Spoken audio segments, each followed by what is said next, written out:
Bob, what will be the goal next week? Like mini camps, or I don't know how frequently you've been a part of early mini camps, but what will be the goal? Been a part of several.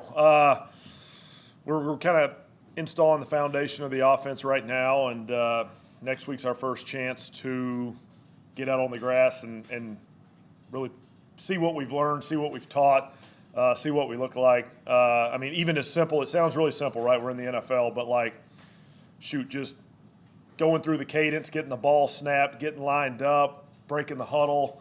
Every year is its own year in this league, and we got new players, obviously new coaching staff.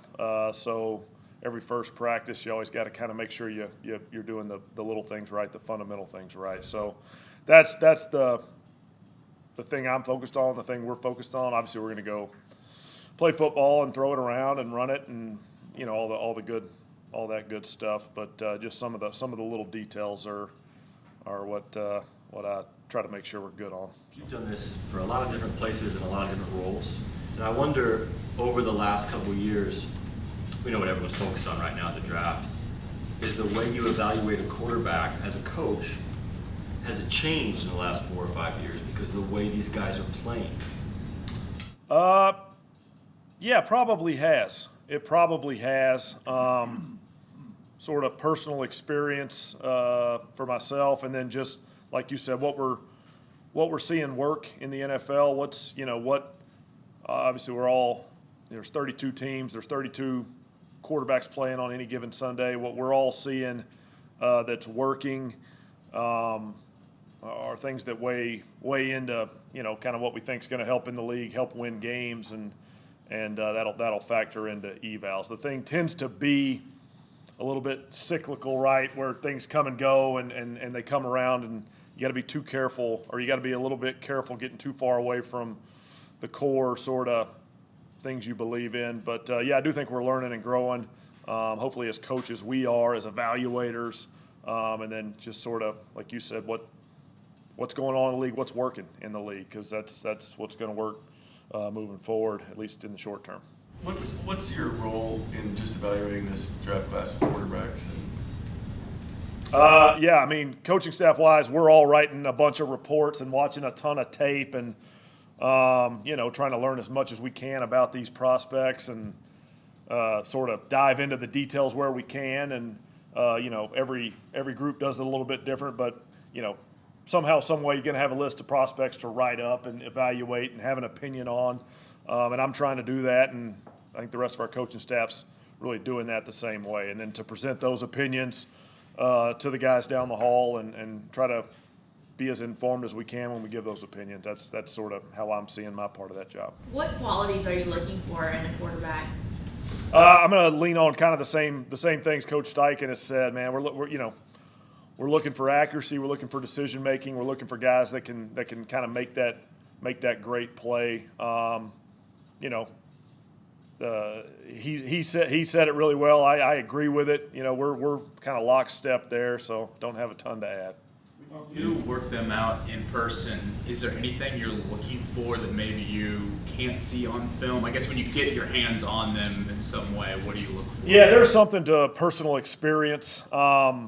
Really seeing the ball come off the quarterback's hand live, really feeling a quarterback throw the ball, or it's really for every position, seeing receivers change direction, seeing how guys catch the ball, for quarterbacks kind of really being near them, feeling how big they are, feeling how they interact with guys, and then, like I said, a lot of it's kind of just we can see things on tape. We can learn a lot off what we see on tape, but sometimes just that human instinct of feeling that ball, seeing that ball, come your direction or go away from you, is a little bit better than flipping on the tape and sort of hitting the button. When you look at as you get to know your offensive line here and familiarize yourself with them, what have been your takeaways and what's next for that group? Yeah, I'm excited to work with those guys. They're putting in great work here around the office, around the building here these last few days, and I see a talented group that's excited to go work hard and play good football. What that's going to look like, we'll see. We're going to go we're gonna go have our first practice next week, and you never know what anything's gonna look like in this business as a coach. So it's a good group. Like I said, I like working with them, like interacting with them. They got a great attitude coming in every day. Shoot, our whole offense, we're excited to see on the grass, and we'll start figuring that out. And then at a certain point, I'll start telling you we'll really figure it out in pads. But we're not close to there right now. We're, like I said, trying to line up with 11 and get the ball snapped on time. Just one specific thing. They've done a lot of zone stuff in the past. I mean, is that a staple for you guys too? We will build this thing around the strengths of the players, and we'll refine that as we go. We'll refine that as we learn the strengths of the players a little bit more, which is kind of the same, a different side of the same question from earlier, where we're going to get to know that really when we do get on the grass. We do get to practice with our guys. So I think in this league, you build successful offenses around the strengths of the players. That's what we plan on doing. And to do that, in order to do that really well, you need to know the strengths of the players really well. And I think we know them off tape right now. Looking forward to knowing them in person. Along those lines, how easy or difficult is it to build out the offense right now when you don't know how the draft's going to go, you don't know who that quarterback's going to be, what the specific skill set is like? Yeah, it's a good question because it's phase one, because it's, I think today's our 7th day with the guys in the meeting room. There's plenty of foundational offensive principles, foundational offensive concepts that are going to be in our playbook no matter what, So will the thing adjust as we go through the offseason and there's more players coming in?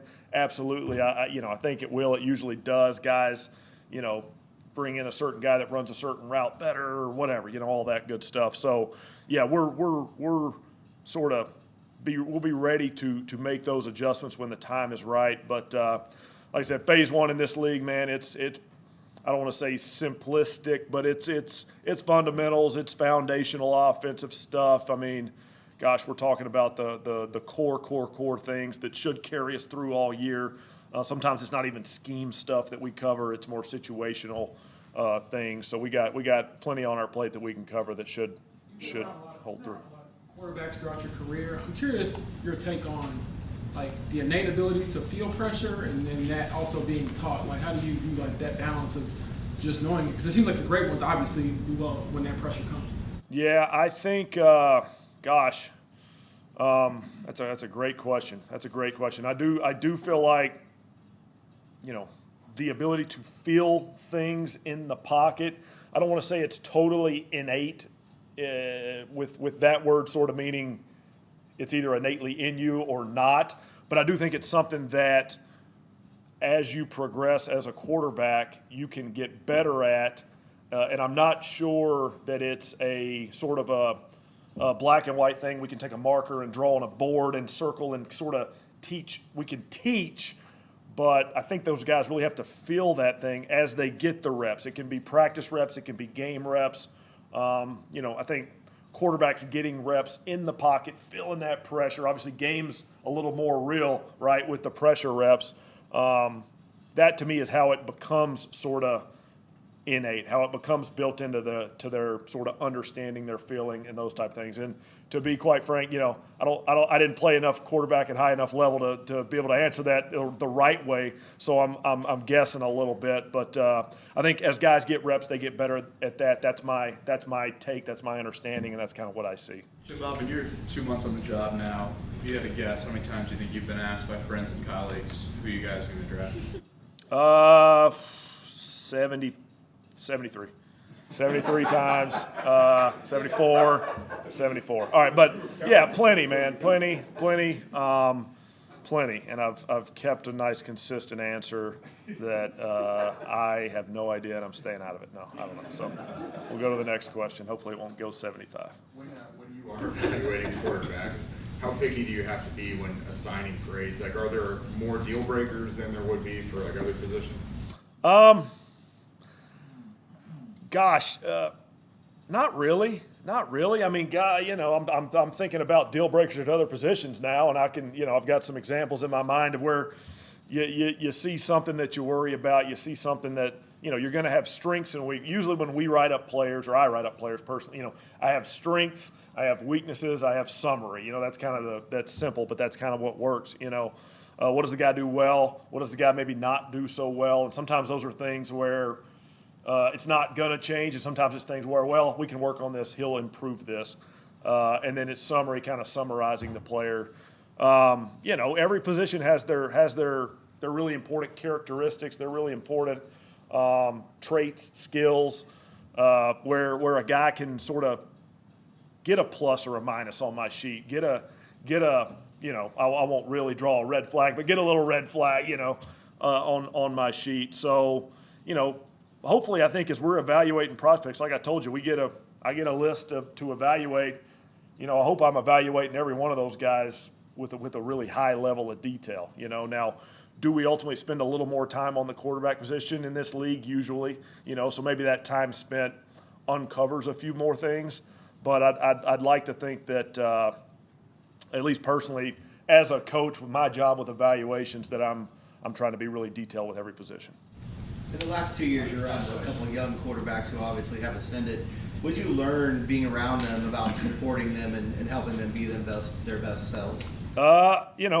How much young quarterbacks can improve.